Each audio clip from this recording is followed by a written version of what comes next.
एक बार ठाकुर जी का एक बहुत ही प्यारा भक्त था। वो रोज इमली के पेड़ के नीचे बैठकर ठाकुर जी के भजन कीर्तन किया करता। उसी रास्ते से एक दिन नारद जी जा रहे थे। वो उस भक्त को देखते हैं, उससे पूछते हैं, क्या तुम रोज यहीं बैठकर ठाकुर जी का भजन करते हो? भक्त ने कहा, हाँ, पिछले 30 सालों से मैं ऐसा ही कर रहा हूँ। नारद जी बड़े प्रसन्न हुए। उन्होंने कहा कि अभी मैं भगवान से मिलने जा रहा हूँ। अगर तुम कुछ संदेश देना चाहते हो या उनसे कोई बात कहना चाहते हो तो मुझसे कह दो। भक्त ने कहा, बस एक प्रश्न है मेरा कि मुझे भगवान दर्शन कब देंगे? नारद जी ने कहा, ठीक है। वो भगवान के पास जाते हैं, भगवान से प्रश्न पूछते हैं। भगवान ने कहा, उस इमली के पेड़ में जितने पत्ते हैं मैं उतने ही वर्षों बाद उस भक्त को दर्शन दूंगी। नारद जी बड़े उदास हो जाते हैं, नीचे आते हैं। भक्त ने पूछा कि आपने मेरा प्रश्न पूछा क्या? नारद जी ने कहा, छोड़ो वो बात, कभी और करेंगे। अरे, भक्त कहते, ऐसे कैसे छोड़ो? मैंने भगवान से वो प्रश्न किया है, मुझे उसका उत्तर चाहिए। नारद जी ने कहा, तुम उदास हो जाओगे। बोले, नहीं, मैं उदास नहीं हूँ, आप मुझे उत्तर बताइए। नारद जी ने कहा कि भगवान ने कहा है कि इस इमली के पेड़ में जितने पत्ते हैं मैं उतने ही वर्षों बाद तुमसे मिलने आऊंगा।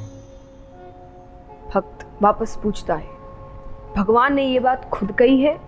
नारद जी ने कहा, अपने मुख से कही है। बोले, हाँ। बोले, मुझसे मिलने के लिए भगवान ने ये उत्तर दिया है? नारद जी ने कहा, हाँ भाई, भगवान ने ये कहा है। ये सुनने के बाद वो जोर नाचने लगता है, इतना मग्न हो जाता है, नृत्य करने लगता है, भजन गाने लगता है। ऐसा करते करते अचानक वहां पर भगवान प्रकट हो जाते हैं उसे दर्शन देने के लिए। नारद जी को बात अच्छी नहीं लगती। नारद जी ने भगवान से कहा कि आपने तो कहा था कि इस पेड़ में जितने पत्ते हैं आप उतने वर्षों बाद इसे दर्शन देने आएंगे। अरे, जब इतनी जल्दी ही दर्शन देना था तो मुझे क्यों झूठा बनाया? मुझसे क्यों झूठी बात कहलवाई? भगवान कहते हैं, मैंने झूठी बात नहीं कहलवाई। जिस गति से, जिस तरीके से वो भक्त, जब तुमने प्रश्न किया था, मेरी भक्ति कर रहा था, उस गति से तो मैं उतने वर्षों बाद ही उसे दर्शन देने आता। लेकिन जैसे ही उसे ये पता चला कि भले ही वर्षों बाद पर मैं उसे दर्शन देने आऊंगा, जिस गति से, जिस उत्साह से उसने मेरी भक्ति शुरू की, मुझे तुरंत ही आना पड़ा।